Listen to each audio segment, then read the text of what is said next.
Dark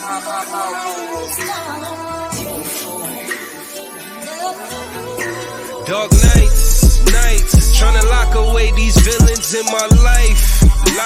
This asylum in my mind was made from trife. Know the life done. I don't know if given chance I live it twice. Yeah, but a smile up on my face, you know that I gotta hold it for the set, so I remain 10 down, never let them motherfuckers see your pain.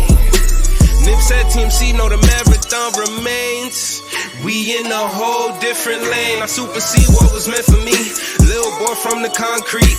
Jungle tactics could've caught me sleep. Status wood grain in front the seat. Second bands, but you wasn't always sweet. Them days thinking back before niggas seen J's, Pumas on my feet. Young and wild cats was moving through the streets. I was blind, but now third eye open. Just be careful what you wish for when your vibe broken. Living life in that left lane might lead to ride smoking. Feeling like you wanna jump, but keep your eyes open. If you breathing, God shows you, let them know it. Yeah, 4, 5, 6, I ain't trying to blow it. Bloodline reach back to the king, so the master's on me. If you follow gifts that Lord brings, see the boy is golden. I don't think that there's a damn thing they could do to hold me. Yeah, so no, I ride till them wheels are falling. Trying to have a dream to leave the youth when my maker call me. Till that day won't see me falling. Watch me play the game, cause till that day you gotta know that I'ma make a way.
Watagwan. That one was for the whole Bronx, like up and south. You feel me? North, south, east, west. What's goody? It's your boy, Lord Sidrama. And we in the building. Uptown Bronx is here as usual. You already know Bronx love. Remy, Ma, Cardi, all of y'all shout yourself out. Word. Remy and all that. But yeah, it's it's DJ Deem in the building. It's also my birthday too, so. Oh, happy birthday! Hold on, happy birthday to you gotta do the black people version. Happy birthday to you. Happy birthday, lady, man, and we got a very, very special guest back again in the building, in the Quality Time TV show building. We got the man, the legend. We got Torres. 1 p.m. building. What's up, bro? Yaga, what up? Yo, what's goody, bro? Hola, back once again. Bien, gracias. Oh, I see you got the humidifier and shit. You saying? I heard you, bro. Get your spirit right. Setting the mood, man. CBD out of this shit coming out. CBD. Oh, it's CBD? Facts. Lord, I gotta get my soul right. That's what Jay-Z said, right? Heard you, bro. That's different, man. I respect that. I'm getting my soul right too right now. Right. Getting my soul right too. By the way, y'all not gonna see me for it, but my birthday's tomorrow as well. You feel what I'm saying? Wait. So Dean's birthday's today and yours tomorrow? Yeah, bro. Shit, crazy, right? Is born in October, bro. Greatness. In October. That's why y'all greatness, bro. Some G shit. Like, you can't break that up. Bro. I know that shit. Hey, man. Fuck it, more celebration, more life, more money, more wife. Yeah, well, not my neighbor's wife, you know. No, I don't want that. Yo, shout out everybody I see you, Instadro. What's up? AK Blaze It All. What's up? The CC baby. What's up? Yo, shout out to CC, by the way. She threw a little thing on Saturday, a little surprise joint. Yo, shout out to her, man. Really appreciate it for that. She's very beautiful too. 100%. Okay, CC, heard you.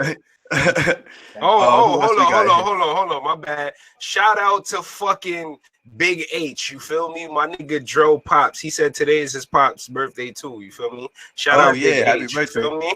Happy Word. birthday. Tell him quality time, send they love, bro. Yo. TR, what's up? Thank you for tuning in. Oh crap, I just left the chat. I'm sorry if I didn't. I just left it too, but AK explains it all. Hey. What's up? What's up? We waving. Yeah, shout out to AK too. And let's go ahead and hop into these topics because Instagram like to cut us off and whatnot. Right. So first thing that we're gonna talk about, man. So Drake's pops recently got on it was Nick Cannon's show, right? If I'm not mistaken. Yes. Yeah. Nick Cannon, right? And he's like, yo, all that stuff with Drake, like he finessed it, like he was actually lying about it. We actually got the clip of that, so let's go ahead and run that real quick. And I was about to say, does anybody hold on? First question, let me ask: Did anybody believe Drake was any type of gangster or started from the bottom or anything like that? He definitely convinced me. At certain points. Even after the fact that you knew like his job is to act. I was a little bit misled because he's from Canada, and so we think international. We think Canada. We assume that he has some form of like income, and plus he's Jewish, if I'm not mistaken, from his mom, right? Right. Yeah. So he's an African American Jew. He can't be that bad. I damn sure. But I mean, he could still be middle class, like middle class. Bro, he was on Degrassi, bro, and his pops made music too. Like Degrassi was nigga hitting dogs. Right. Like he was getting chicken off that. Not Drake type chicken, but so even minus that though.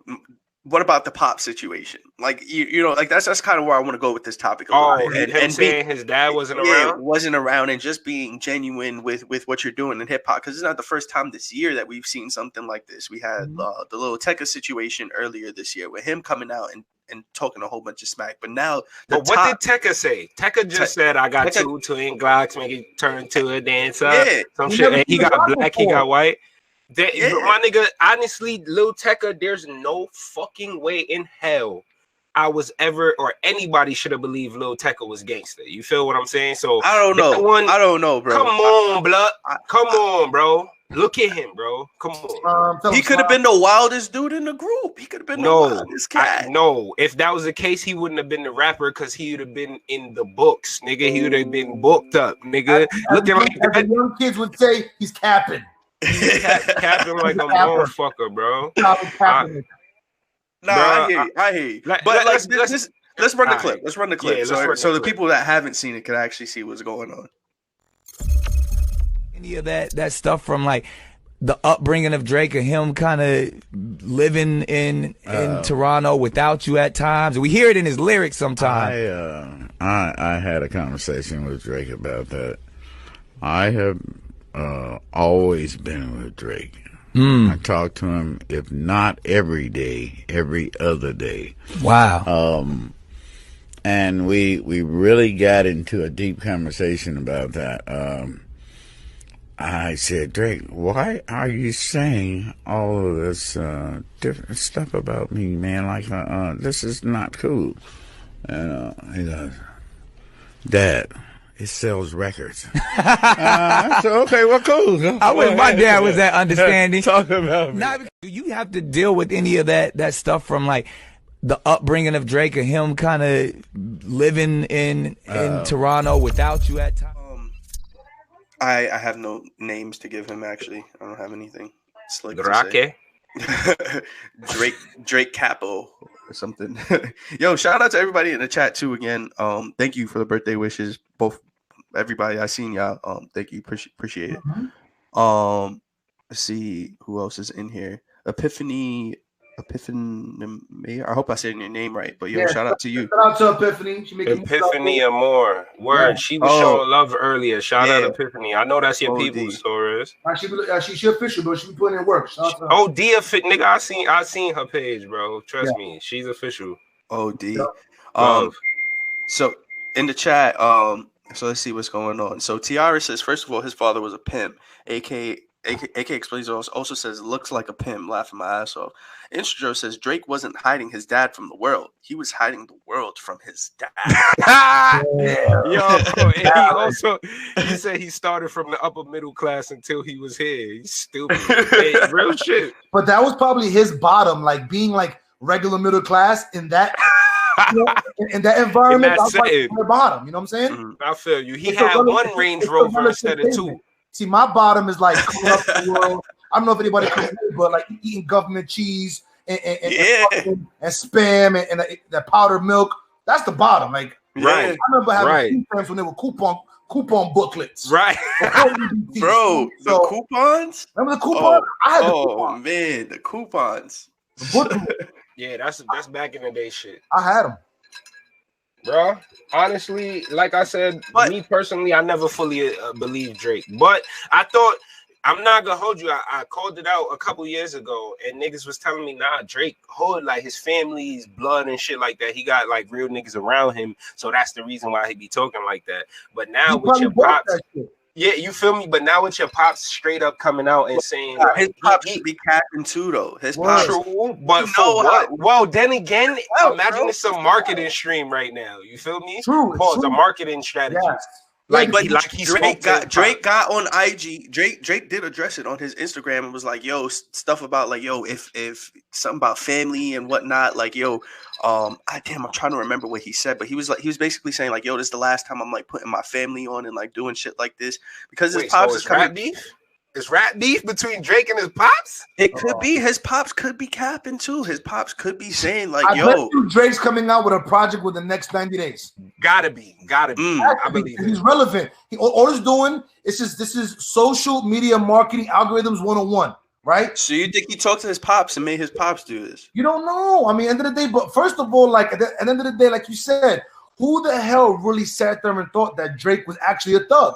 Nobody knows that. You on Degrassi, my man. You on Disney Channel. How thug could you possibly be after you started with like fucking J Prince and H-Town, who actually right. And you started getting next to the Goons in H-Town. You got next to Weezy and all the Bloods in New Orleans and shit. That's when you really started talking that talk. He wasn't talking that shit. Even on his first project, he was still like an R&B replacement girl, bro. Replacement girl with Trey Songz. So I feel like it might have started with Nit.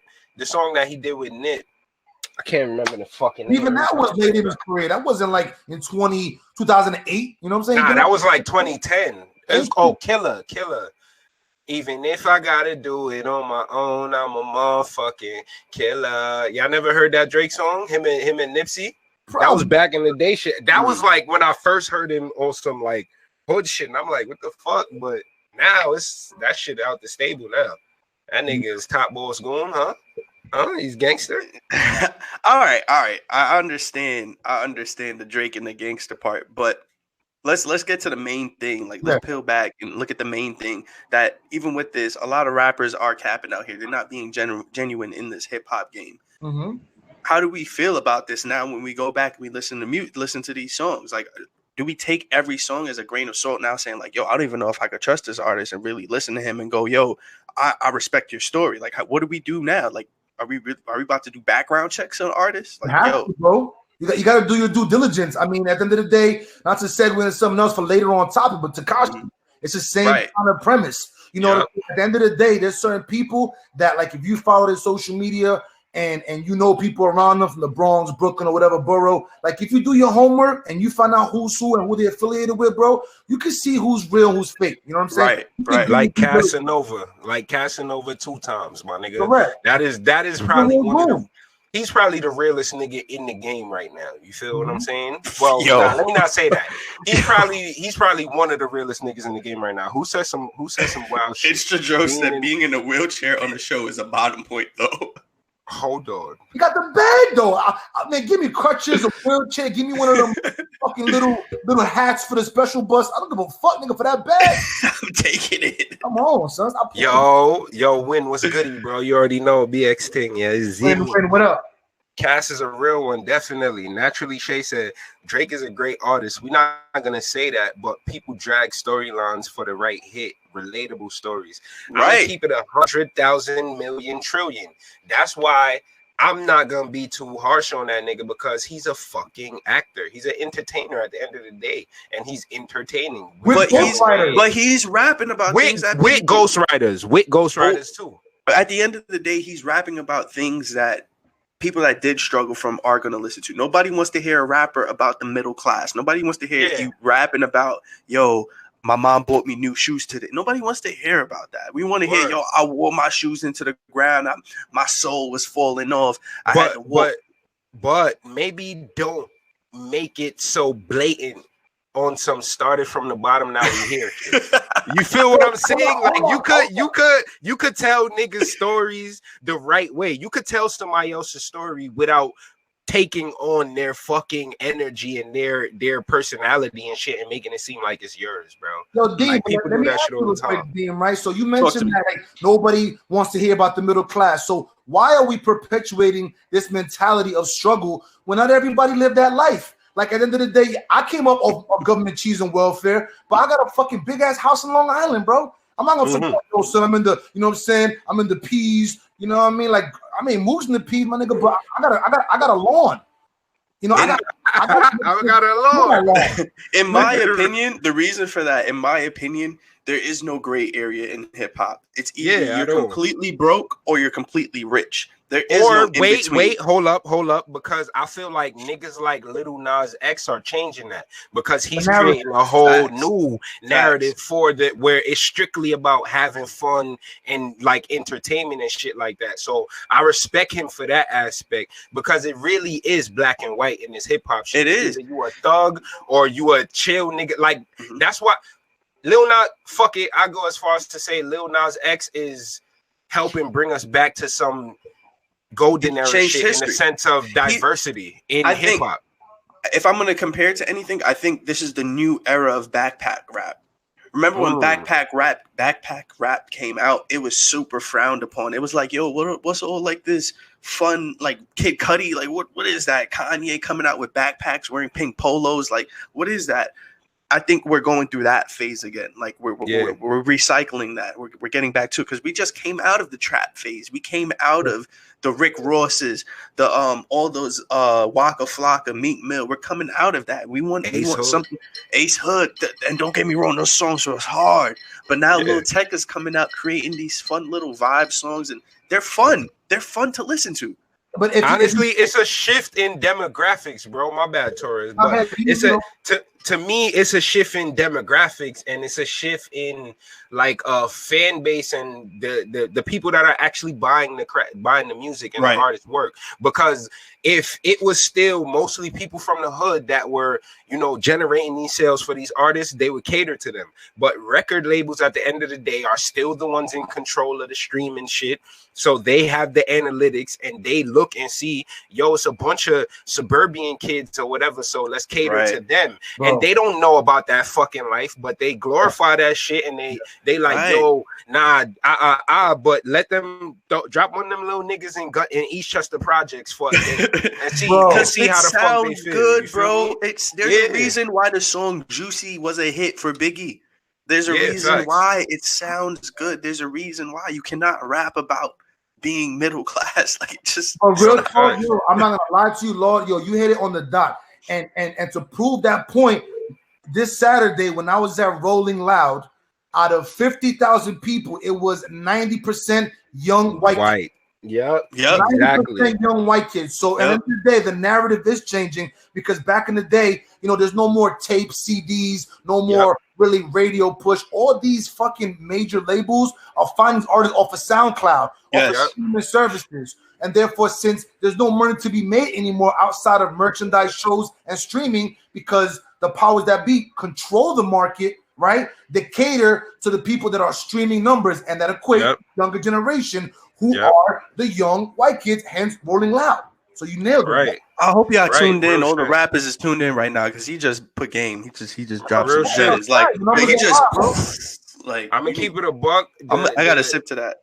I'm gonna keep it a buck. The fact that it's changing like this is kind of gross, but it's also like good at the same time because it also expands hip hop. Like it brings it to more people. It's just we have to have better controls on this shit. Right. We have to have more people that are in positions of power to control it, where you're not gonna have just anybody get on this platform and say, yo, they're part of this culture and they represent this shit. Because then you end up with a 6ix9ine and a nigga snitching, and then you're like, what the fuck? And then now we have to swallow that pill that when he gets out, more than likely, he's still gonna be popping. He is. We're gonna get into that. We're gonna get into that. And to the point not where not too much. Yeah, bro. no. To the point where I just seen some shit where Hot 97 was saying that they're not gonna play his shit no more when he comes out. Yeah, the fuck right, nigga. If all these little white kids and shit listening to the radio that don't know about hood culture, don't give a fuck about snitching, if they're the ones listening, you're gonna play his shit. If they request it, you're gonna play it. Get the fuck out of here. Let me give you something. Let me give y'all something real quick. So last week, I think it was last week Thursday or Wednesday. I don't remember. Tuesday. I actually don't. It was last week Tuesday. Yes, it was last week Tuesday. I went to the this Adidas event. And it was actually, they were interviewing the founders of Rolling Loud. Yep. And I was listening to them, and it is 2 white boys from Florida that just threw parties. Like they were in college, and shout out to them. Like, congrats. They were throwing parties, and eventually they just decided, like, yo, let's do our own concert. And the way how Rolling Loud actually blew, it's funny you brought it up, Torres, because the way how they actually blew is they were actually grabbing those artists that were getting hot on SoundCloud. Whole XXXTentacion wave, that whole who's the dude? Hold on, stop, because you giving away game and you just gave me some ideas to what I'm about to start with a couple niggas that I used to throw parties with. So let's get it, but don't say nothing else. Nah, I can talk about to make some money. Even if you give somebody, facts. You're right, but it's the fact of they found a niche and they were like, yo, these SoundCloud rappers, like, yo, let's put them on, and then we're gonna headline with Rick Ross. That's what we're gonna do, and people are gonna come out. And now look what they're doing, man. Now look what they're doing. But they created something. But the biggest thing I wanted to point out was it was 2 white boys from Florida that got together and did this. Yep, it's all about using the tools that we got. Like I was just talking to people about this. Like even social media, like.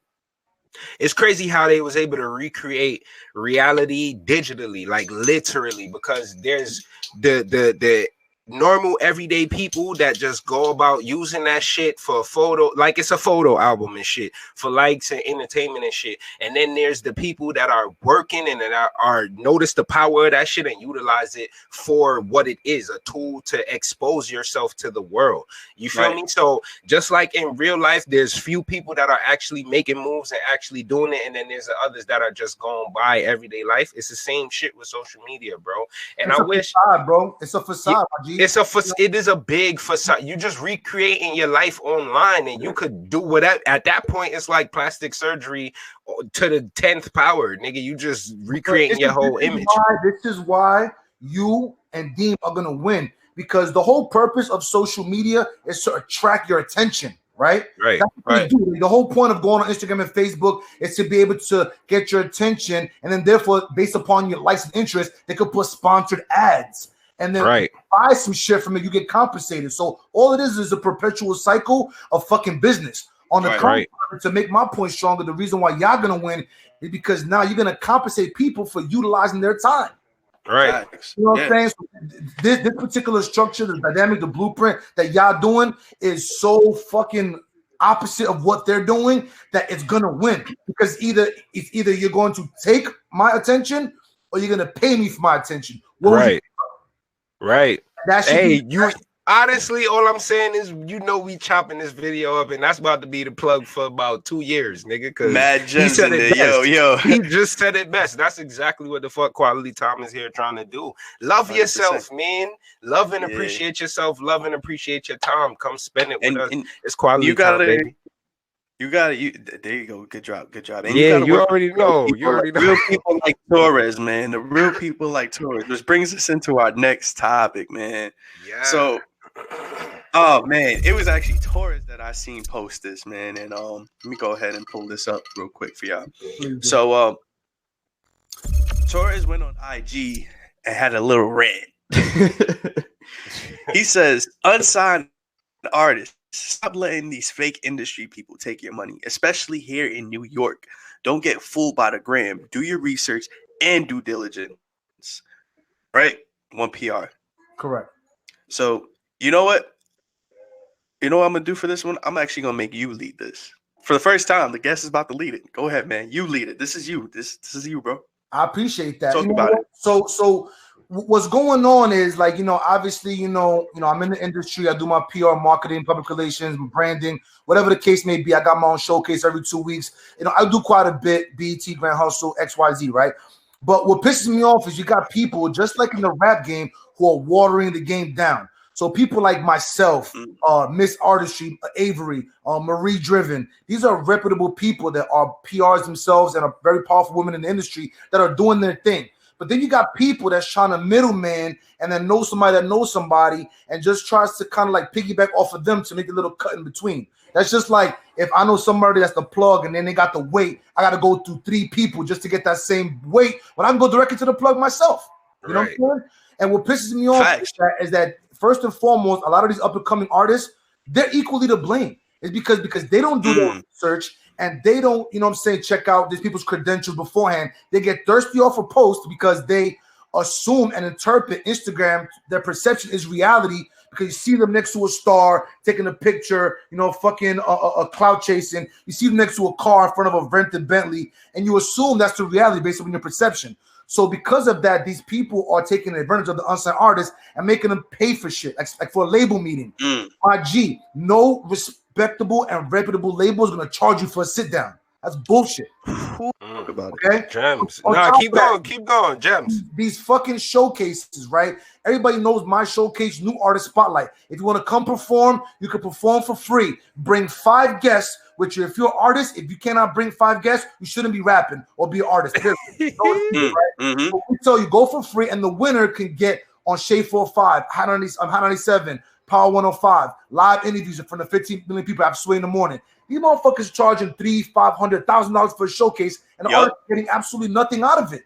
So what's the value proposition? What is the reasoning? What are you really doing, right? All you're doing is taking the artist's money, and it's unfortunate. And now that's the new wave. I'm not trying to shit on nobody, but look at Funk Flex. All of a sudden, I'm looking for the newest up-and-coming rapper. It's like it's the new trend. Like how Bitcoin was popular this time last year, in the beginning, like it was trendy. Now all these people, oh well, you know what? Let me milk this unsigned artist because these people know that the next couple of years is gonna be irrelevant. And seen my bad for cutting you off. You seen Funk Flex app on the Facebook Messenger shit? Yes. Bro, I did see that. Disgusting, bro. That shit is disgusting, and I know he's getting mad people for their bread with that. Talking about, go ahead, continue. Y'all can look that up if you want. I'm not gonna put nobody's name on blast because that's not my thing, bro. But payola is fucking rampant in this industry. It is rampant. Now, first of all, I'm gonna keep it a book. I don't give a fuck who's watching on my live. I'm gonna turn shit around this way. I'm gonna go on my live. Right? Payola is fucking rampant in this industry, whatever the case may be, whatever. It's a federal offense. If nobody knows what payola is, that's being able to take money, you know what I'm saying, to play music on the radio, whatever. It is a federal fucking offense.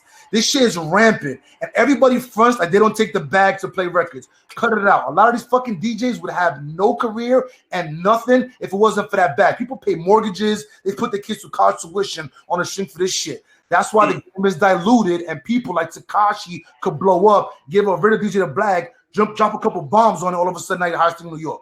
Stop it, bro. I my sound effects, man. I wish niggas need some bombs for this, bro. I could go on for days, but those are the main 3 that I see. And if there's anything that you see, you know what I'm saying, I'm ready to have a nice, transparent dialogue. You know what I mean? Bro, I'm not gonna hold you like that shit about artists. Hold on, let me switch this back. That shit about artists paying mad bread to perform. Trust me, I've paid chicken, bro. Yo, like I've paid all $500 to perform at one show. Yep. And I noticed, like, I don't necessarily get mad at it because I use that differently. I'm a different type of person. So I'm not just going there to pay for the shit to perform. I'm going there to network. You feel me? So I gain beer links off that shit. You feel me? So at the end of the day, I paid to network. But I realized that shit is like a circuit, dogs. Like, you know how comedians got their own comedy circuit, like in LES or the little clubs? Like, it's dead ass a circuit for unsigned artists too. And you could get wrapped up in that shit. And that's when I realized, my nigga, I did like 14 shows, bro. I say this shit all the time. And I realized, like, yo, I'm seeing a certain group of people at every one of these shows. Yep. Why is that? And then who the fuck blew up off doing shows? I was just about to say that. You know, that's my go-to line. Yeah. I know that's your go-to line, bro. So I'm thinking about it like that, and that's when I took a step back, and I'm like, hold on. I see what y'all niggas is doing, and I appreciate it because, like I said, if you utilize it the right way, you could gain mad links, and that could help propel you. But I'm gonna build my own fucking platform. But use my showcase. When you and Deem was at my showcase with my partner Infamous, I'm a day. Your showcase is your shit is one. I didn't even know your shit was free. So that. Once you said that, I knew your shit different. You feel what I'm saying? Your shit different because it's about what y'all can do for each other. That's a partnership right there. You feel what I'm saying? If you bring people to the show, you could perform. You have, my nigga, your show, that shit had no standing room, damn near. You feel what I'm saying? Yo, so that shows that. And that was a weekday too. That was a weekday. It was a Tuesday, nigga. Tuesday. Nobody want to go nowhere on Tuesday, bro. Come on. Like, so that says enough. Like, your system actually works, bro. And that's one thing I appreciated about, now that I know, I appreciate that shit even more, bro. But that's the type of shit these artists need because you will get caught up thinking, yo, I know niggas that's flying to fuck. Even when we went to South by Southwest in Houston, in Austin, sorry. You know how many niggas I seen fly out there, bro, just to say, yo, I performed in Austin at South by. You didn't gain shit though. You you didn't even perform on a major stage. You performed on Fifth Street or wherever the fuck we was at like some random bar that just happened to have performances during South by. So I'm like, that's the type of shit I'm seeing, and I'm like, yo, they're getting niggas for thousands. You know how much people sustaining themselves off this shit, bro? It's gross. Something got to be done about it, my nigga. Bro. Something dead ass got to be done about it. It's what Torres said. It comes down to the artist. That's the only thing. Like, the artists are going to continue to perform, but I just personally need artists to. My bad, my mic is a little low, but I just need artists to really understand that no major artist has ever said, yo, I blew up because I did this showcase. I just want to put that in the air. Unless it was like Rolling Loud or something. You feel me? That's like this means you have to do your due diligence. Like, you really have to go do your research to say, like, yo, if I'm gonna perform at this showcase, the people on the bill, I need to make sure there's networking opportunities. There's something for me to walk away from. Nobody's, like you said, you go into the showcases, you're going to network. Torres is throwing amazing events. You go in there, you know everybody on that bill is reputable. Somebody that you can go and you can and yo, the people that are there at your events too. Always, when we were there the last time, at the last one you had, as soon as we walked off the stage after what we did, mad people coming up to us and talking to us. That just shows the crowd that you're bringing out.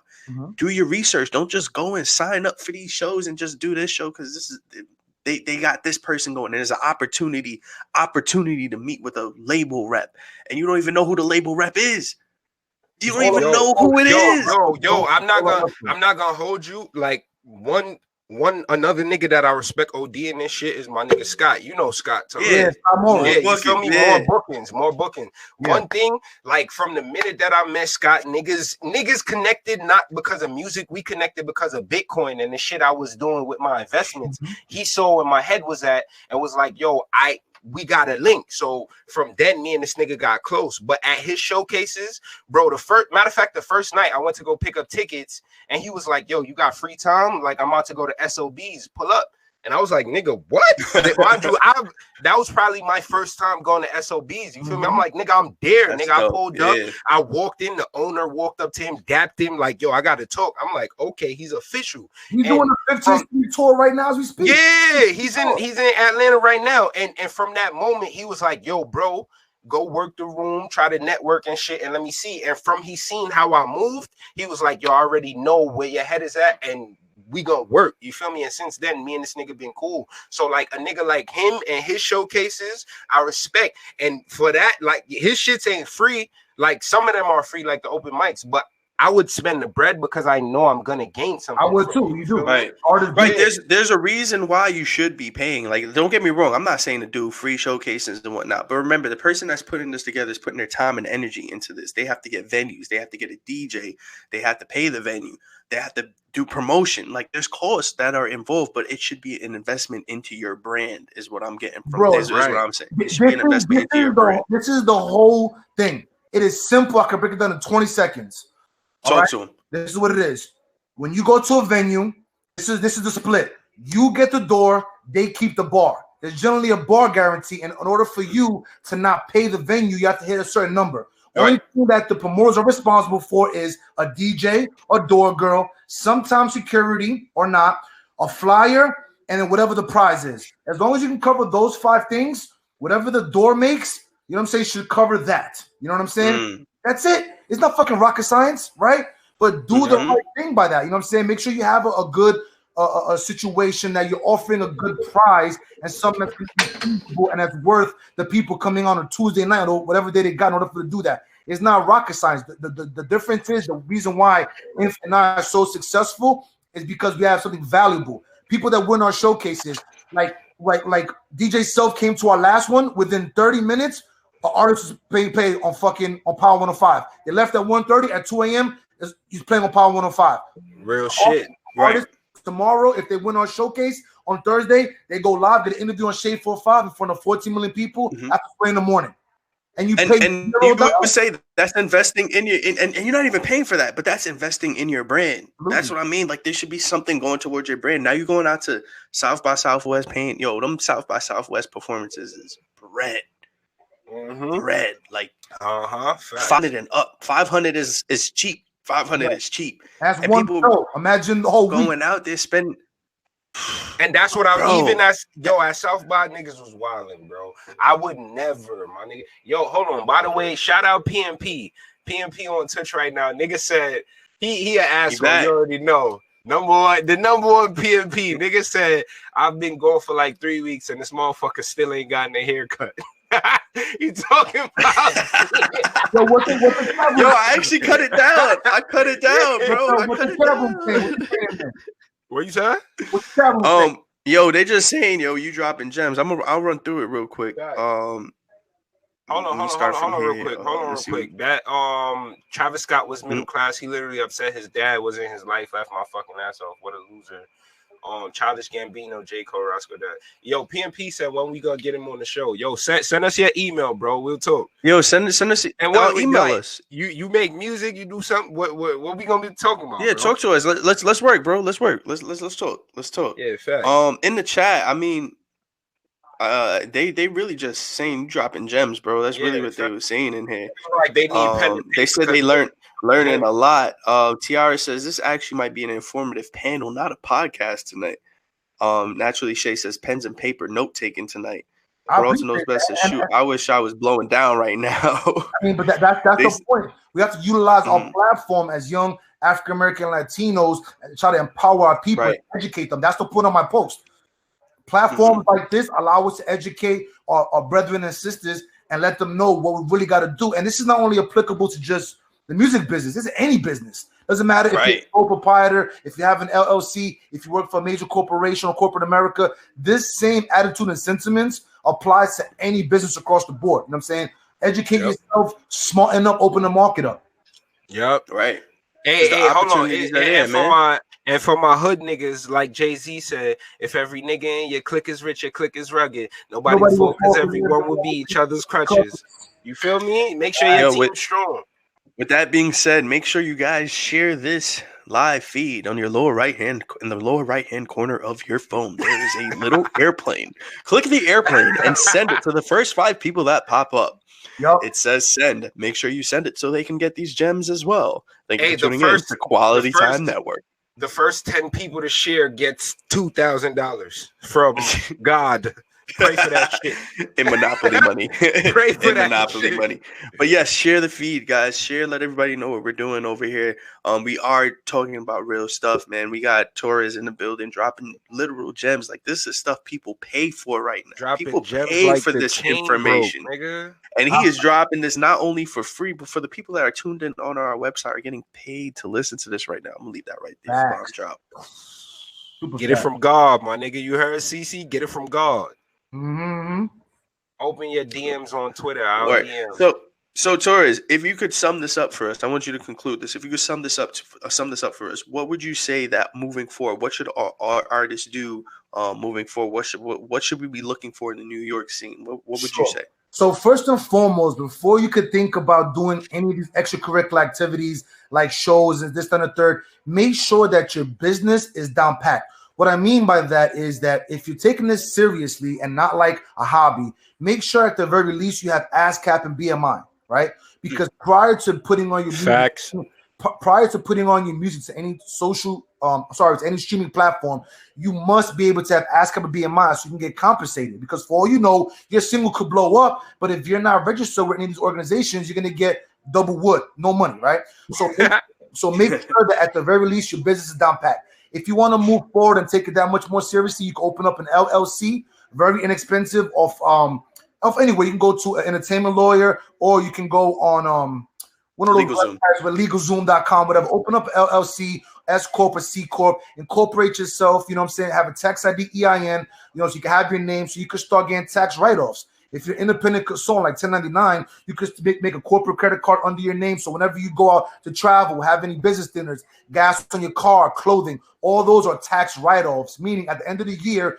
you could actually get money back to the government for what you spent on your craft. Get the business down pat first. Everything else comes after that's situated. Then you're going to want to invest in your marketing, right? So obviously get your social media up organically. Do not use any bots. Don't use any services that's going to fake increase your social media, because there's no way for you to gauge and monitor how successful that is. After you do that, I will recommend doing things like some blog placements so you can increase your SEO. SEO is an acronym for search engine optimization. That means if someone Googles up Quality Time TV, how many times is that going to come up on the first 10 pages of Google, right? So make sure that you utilize yourself and get your internet presence, specifically on Google, up there. So when people Google your name, it doesn't get convoluted in a million and one things. Make sure that you have a unique name and something that's easily Googleable, able to be Googled. You know what I'm saying? Yep. Once you do that, you could then invest some dollars into increasing your social media, specifically with Facebook, Instagram. You could use them and pay for sponsored ads. That'll help you out to increase your social media platform. And then after that, if you want to go a little more intricate, you could go into Spotify playlists, and then you can start doing showcases and whatnot, so you can build your base organically and stuff like that. But definitely stay relevant, stay persistent, utilize social media as much as possible without it being spam, but get your business down pat. If your business ain't right, this is not a business for you. It is a hobby. There's a difference between the music industry and music as a craft, as an art form, or as a business. So I got a question for you, bro. Sure. This is something I was talking to another DJ about. DJ Ernst, shout out DJ Ernst. And hold on, before the question, bro. I had to throw the shades on because they talking shit in the chat. So for y'all, I threw them. Yeah, I saw what we sipping on now. We not sipping wine. We not sipping on. I got some. I'm sipping wine. Fuck that. Wait, no, Torres is sipping wine. Torres sipping the wine. It's my birthday, so I got some whiskey. Yeah, y'all see the big. Yeah. Y'all know how I roll. Y'all know how I roll. You said whiskey. You got the Chivas. Got the scotch. You feel me? But yo, I got a question for you, Torres. Before we hop into the next topic, this is something I was talking to another DJ about. It was a strategy that I thought of in order for upcoming artists to kind of build their brand and work with people and have something to offer. And I was saying, wouldn't it be interesting if an artist created like an S corp or something and offered a DJ on the radio like shares within that company, because technically now you're a company, offered them shares. So now this DJ that's playing your record has a reason to play it, because if you blow, he owns part of that company. What's your take on that? Well, I think that's a very good idea, but again, there is a gray area, because once again, it could be a conflict of interest if it's a radio DJ, and with all these FCC different rules and regulations in regards to payola, it has to be done a certain way that through the gray area. You know what I'm saying? Yeah. What about like if he was playing not the radio? I mean, like he's playing in the clubs. He has a good club circuit, and this person has a hit record, and he says, "Yo, it wouldn't make sense." Just like any particular stock that's on the S&P 500, obviously, the more visibility and the more known that particular person is, that could equate to more money. Like for example, like if you're a manager, typically a manager can get anywhere from 7.5 to 25% of an artist, right? It's kind of the same concept. So obviously, it's in the interest, and it behooves the manager to push the artist further, because the more money they make, the more money the manager makes. So exactly. So if you invest in an artist and you put them and you kind of like have some type of investment agreement, as that particular artist grows, so does the DJ. So it's mutually beneficial. I think this is you know what's funny? Do that. You know what's funny? There's actually a motherfucking cryptocurrency that does just that, and it's called Vest, and it allows it allows artists to post up a song that they just put up, and it allows you to invest into their music royalties. So you get some of their music royalties back, and you fund their project. So now if their song blows, you're making money off that, while they was able to fund their project without having to sell themselves away to like a major label or whatever. So it's more interpersonal. So if y'all interested in that, if there's any artists listening or watching, definitely check out Vest. It's called V-E-Z-T. Yes, Vest. And it's quite simple to do it. There's actually some celebrities that are already on it that you could invest into their. All right, so how about we make a QT coin?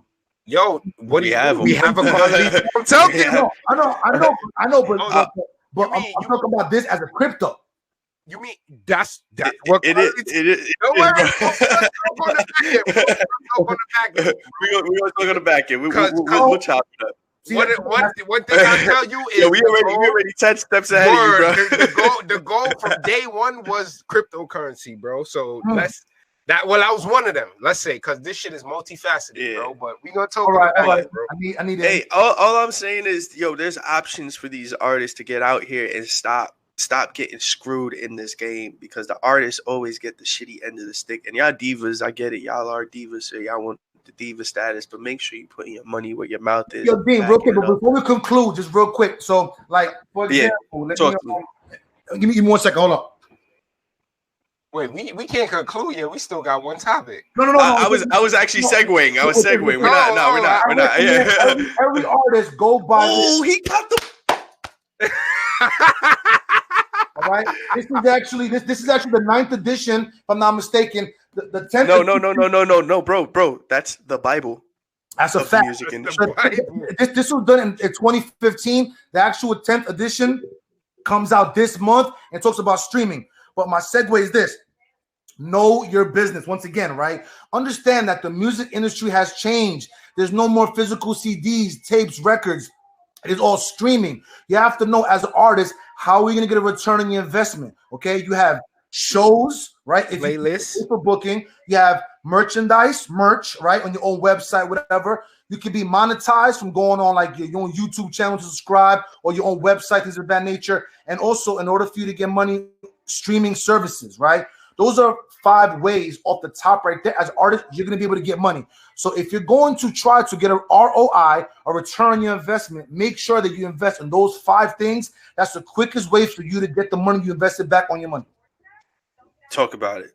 And you said that they brought up streaming, man. Make sure y'all check out that book. All you need to know about the music business. I forget who the author is, but that book Donald Passman.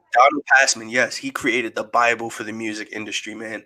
And between that book and the Law of 48 Laws of Power, those 2 books changed my mind about the music industry. And I know the person that studied both of these books goes by the name of 6ix9ine. And this goes into he has to have. And one person who definitely did 50, but 6ix9ine is kind of scary how similar he is to 50 without the actual hood in him. Pause. Jesus Christ, my yard niggas, I apologize for that. I'm gonna stop talking now. Yeah, go ahead. I'm gonna just take myself out the rest of this episode because that. Nah, you good, bro. You good. You good. You good. You good. We're not gonna bring it up. You good, bro. You good. What we gonna say is, man, this man 6ix9ine has finessed and changed the music industry forever. He goes down in history books. We cannot deny it. This is we brought him up. He hasn't changed it, bro. He hasn't changed it in the sense of like all he's changed is the fact that now if you a snitch nigga, you could still be a rapper. That's it. Yeah, but that's changing it, bro. That's changing. But no. But what I'm 10 years ago, you would have got your head chopped off. I'm not trying to give this nigga that. You have to give credit where it's due. You have to give your credit where it's due. Bro, it's bigger than music, bro. At the end of the day, this is bigger than music. This is the culture, the hip hop culture, the African American Latino culture, the gang culture. And that's why I'm not giving him that. Chill, Trav. What's up? Thank you for tuning in. Yo, Trav, what's goody? They're making snitching acceptable because there's no repercussions, ramifications. This is changing the narrative of fucking music, bro. And the culture, bro. Stop. No. You know why? You know why I still got hope? Because of the shit that I said earlier with Hot 97 said they're not gonna play his music after he get out. Because it doesn't matter, bro. Fuck that. It doesn't matter. Fuck that. Stop. I want to believe. Look, bro. I want to believe there's still some kind of morals in this shit, bro. There isn't. Let's talk about what this topic actually is. 6ix9ine is in jail, has officially snitched. We have him on record with all of this.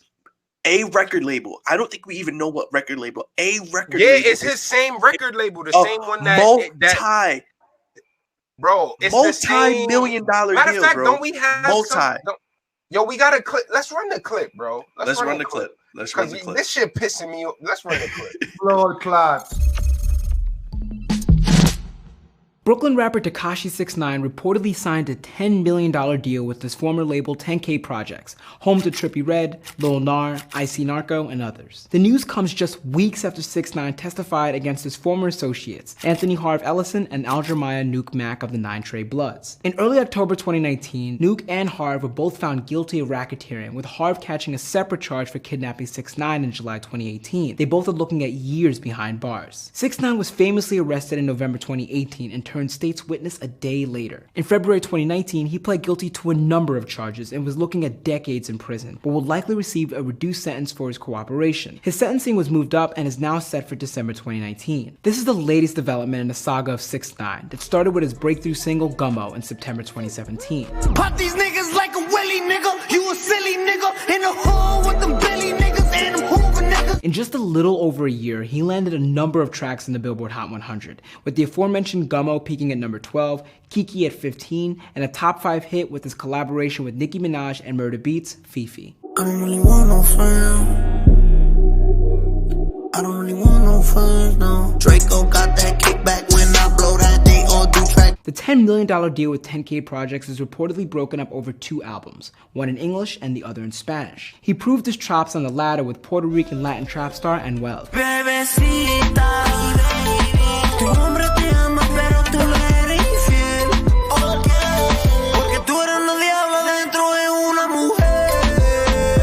He's supposedly foregoing witness protection for 24/7 security. In September, Gina spoke to disappearance expert Frank Ahern about Tekashi's situation. He told us that for Tekashi to continue to live, he'd have to leave his old life behind. I don't think he could adjust, to be honest with you. He's got to just cut that world off and walk away. Hip-hop was initially mixed about whether or not 6ix9ine could still succeed in rap. Everyone from Joe Budden. The streaming people would eat it up if there were a bunch of songs about some people trying to kill him. To his former compatriot 50 Cent have shared their thoughts on the matter. If he made the record, I believe the audience would play it. But for now, we'll just have to wait and see. I'm Jacques Morel with Genius News, bringing you the meaning and the knowledge behind the music. Peace.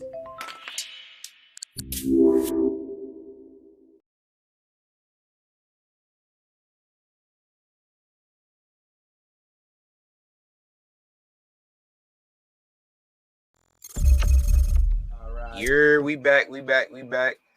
My fucking shades still reflecting my scene. My screen. Who made those shades, bro? I'm not going to say.